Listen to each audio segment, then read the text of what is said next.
Rabbiini dhugaa kiyya naa baasee jechuudha. Ilmi namaa dhugaa koo yoo jallise iyyuu jechuudha. Hundumtiyyuu natti duulee jechuudha. Situ balleessee badiin kee kana jedhee ilmi namaa yoo natti murteesse immoo Rabbiini inni ijisaa argu. Inni halkaniif guyyaa ibsu, inni dhugaa beeku, inni dhugaan jallisne, inni har'as boris dhugaadhaaf jiraatu dhugaa kiyya baasee jechuudha. Ani garuma laafummaa koo noormaalii jechuudha. Abbaan kakuu dheengaddanaa arrabsee jennaani fayyoon illee na arrabsitee guyyaa biidoo daladdee jennaani saniin booddee kanuma gaafachuuf noormaalii zim jedhee qulqullummaadhuma kiyya jechuudha. Itti dawwale abbaa kakuutti. Maaliifin itti dawwale dhiifama gaafachuuf dheengadda abbaan kakuu aareetu jecha babbadaa naan jechaa ture jechuudha. Sagalee sadii naa qabe wal faana. Sagalee tokko bichaa maxxansee isin argisiise. Sagalee isa kaan immoo hin banne akkasumatti dhiise. Wal faana sagalee sadii naa erge argitanii jirtu jechuudha viidiyoo keessatti. Saniin booddee malsi tokko laanneef ilmi namaa yookaan malsi yookaan deebii deebisamti. Deebii tokko yoo laanneef asumarraan calliseetanii dhiisee jechuudha. Maaliif hatas gabbaa'u jedheetan.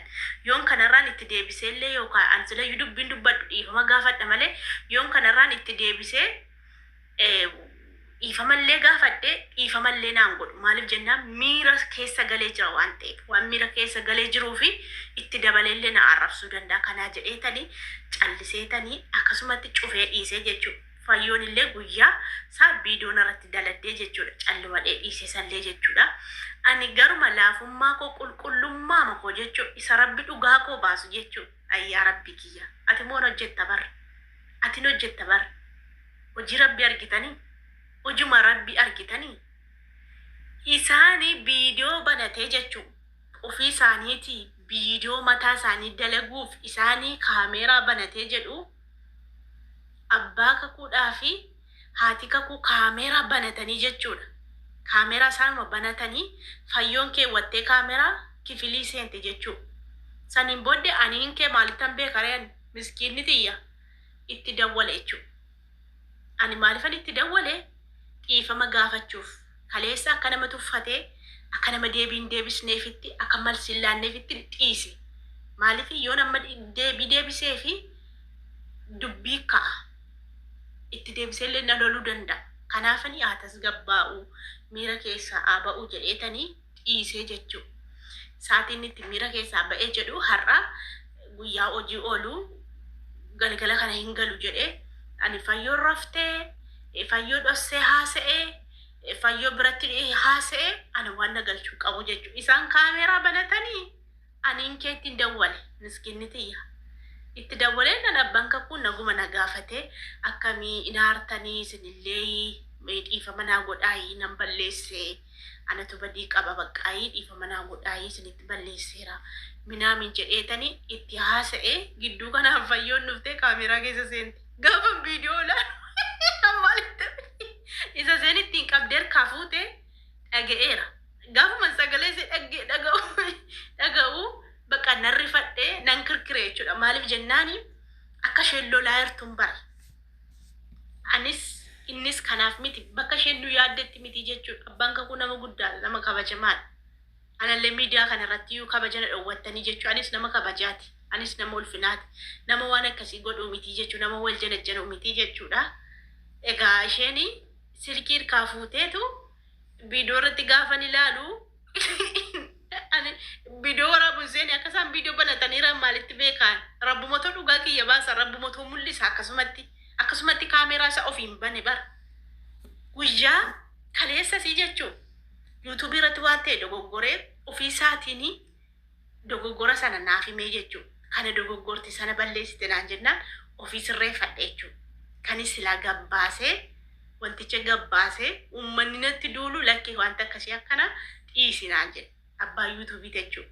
Achumarraan dhiisee nama wayiitillee ergee baay'ee dinqisiifatee abbichi dhugaa rabbii akkamitti sitti himuu dandeenyaan jedhe. Ani jammara cheekii godhadhee jira waa hundumaayyuu akka inni cheekii godhee naa dabarsu nan beekaan tambalanii hojjedhu mataasaa cheekiidhaan hin dabarfadha. Waa hundumaa cheekii godhee naa dabarsaa jechuudha. Saniin booddee amma akka kaameraan banamee jiru ani maalitti beeka? Ani dhiifama gaafachuuf ni dawwale. Garuu rabbiin immoo kaameraa achitti banee waan isheen naan jettu waan isheen namortu akka isheen itti yaadde abbaa kakuu lolte bifa kaameraatiin rabbummaan bokku godhe fidinatti mul'isee jechuu. Ani dawwalee sa'aatii tokko moo akkamiin turre? Dawwalee jechuun sa'aatii tokko ture. Akka isheen ittiin qabde silkii irraa fuutee nan beeka. Nagaatti naan hin jenne jechuudha. Abbaan kakuu chaa'u naan hin jenne jechuu baqa. Akka isheen irraa fuutee itti dhuftee sagalee si dhagee hallee rifadhee cufadhee jechuudha. Garuu si jammar akka isheen mana jirtu nan beeka. Akka isaan mana tokko keessa jiran nan beeka. Attamitti waa'ee janajjanaa gara janajjanaatti yaadde akka isheen itti yaadde hin beekan. Maaliif akka baay'ee waan jaalladhuufu akka isheen aartullee barbaadu jechuudha. Fayyoon beektu fayyoof jedhee ijoollee nama baay'ee lolee jira hin beekti isheenis jechuudha. Nama baay'ee lolee ittiin oodee amma sabiskiraabii amma irraa kaafadhu itti ga'ee jira jechuudha. Hin beekti. Amma rabbummaan ana miskiina kana nama firan qabne fira naa taate ati yaa rabbii kiyya kanumaaf ani bara amma yeroo xinnummaa kootii kee hamma yeroo ammaatti jechuudha. Akkanumatti rabbiin na baate na geggeessa. Yeroo itti firra dhabee obbolaa dhabee fira tokkitti bichaa qaba as jala viidiyoo kan yuutuubii kana keessa fira tokkichi mucayyoo sana mucayyoo Yesuus jireenya koo itti sana dhuguma Yesuus jireenya keeti ammallee Yesuus jireenya kee haa ta'u inni itti amante waaqni itti amante uumaan itti amante ammallee si faana haa ta'u ammallee milkaa'e waan hojjettu waan harkaan qabdutti rabbi si haa milkeessu ammallee mucayyoo sana bichaatu na faana jira jechuudha. Beektu koomentii isheen barreessitu mana iddoo alleetti illee deemtee loltii jechuudha. Yesuusuma kee ati qabatte sanatu si faana jira ammallee si haa milkeessu guddadhu dagaagi. Waan hojjettee fi waan qabatte rabbiinis yaa milkeessu. Kan kanaachi uummanni muluunnatti duulee rabbiin makkumatti fidee dhugaa kiyya baase. Mee maal jettu dhugaa kan hojii rabbi argitanii? Akkasitti bar diina kee sheexana kee lafa laalchisa. Haadha kaku osuma ta'eeyyuu jechuudha. Osoo waa'ee kiyya beektu attamitti abbaa kaku nama guddaa nama kabajamaa nama jaallatamaa abbaa ilmaan keetiitti na shakkuullee hin qabdu jechuudha. Ati garuu itti na shakkiteetu maraachaa turte jechuudha. Kana miti abiifti. Siifaa galu dubbiin kana miti. Ani miirati keessa jirtu gaafachuufani. Ati silaa sagalee kiyya dhaggeeffachuu didde. Miirati keessa jirtu waan isin jaalladhuuf jecha isatti dawalee isallee dhiifamachumaan gaafadhe miirati keessa jirtu natti rifattee laata. Maal godhee araarfadhu laata kan jedhamu yaaduuf itti dawalee malee nama guddaan nama jedhan dullattiin nama jedhachanaa. Dullatti haati ilmaanii haati dhiiraa nama janajjanti kan nama janajjanu bar shabaaba ijoolleedha bar. Namni akka koojii heerumee mana qabu namni heerumee ijoollee qabu nama janajjana. Mee rabbii jedhaati nama janajjana nama akkasi ani dulloomi bar sichi maaltu naaf amma sichi janajjana. Maa ijoollee keenya uzubillahi min sheexaan irraji bar naqaanesite bar wallahi naqaanesite bar. Abbaan umti kakuu waan jedhu wallaali waan dubbatu wallaali gaafa isheen kana haasofte. Ani waan jedhu wallaali kii waliin gaggab garuu rabbiin saseenee akkasittiin ammatu kaameraa hin bananne ta'eesi akkasumatti na morti akkasumatti na nyaatti jechuudha. Bar fayyaan bar nama gaarii sisee bar ate daa sharri akkasiiti mortuu akkasiiti mortuu sharri miqqanyaa jaarsa kee utuu inni hin barbaadin gara biraatti iyyuu geessaa jirtati bar. Anaa miti gara biraatti naannessaa shakkii biraa keessa gashitee borillee akka silaa ta'e isheen na shakkuun dhiistu jedhee akka inni waan kan biraa godhuufitu karaa banteefi bar. Hayyooti karaa banteefi abbaa kakuuti mataan keessi dhukkubaa lichii sin hojjetu yoo namni gaarii siif yaade hamaatti jijjiirama. Attamitti abbaa kakuutti na shakki taate. Subhaanallah kana maal jedha ilmi kiyya yoo dhaga'e biyyee na yaa. Maal jamaa jaartii akka itti salphiftu ani jaartiidha bar. Ani dulloomi bar.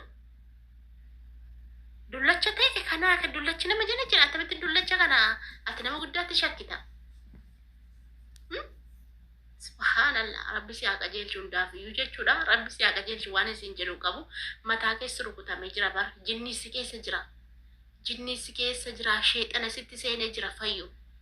Kara biraatti abbaa kakuun jijjiirin kara biraatti abbaa kakuun geeddarin nama kabajamaadhaan nama jaallatamaadha kabaja nama qabuudha.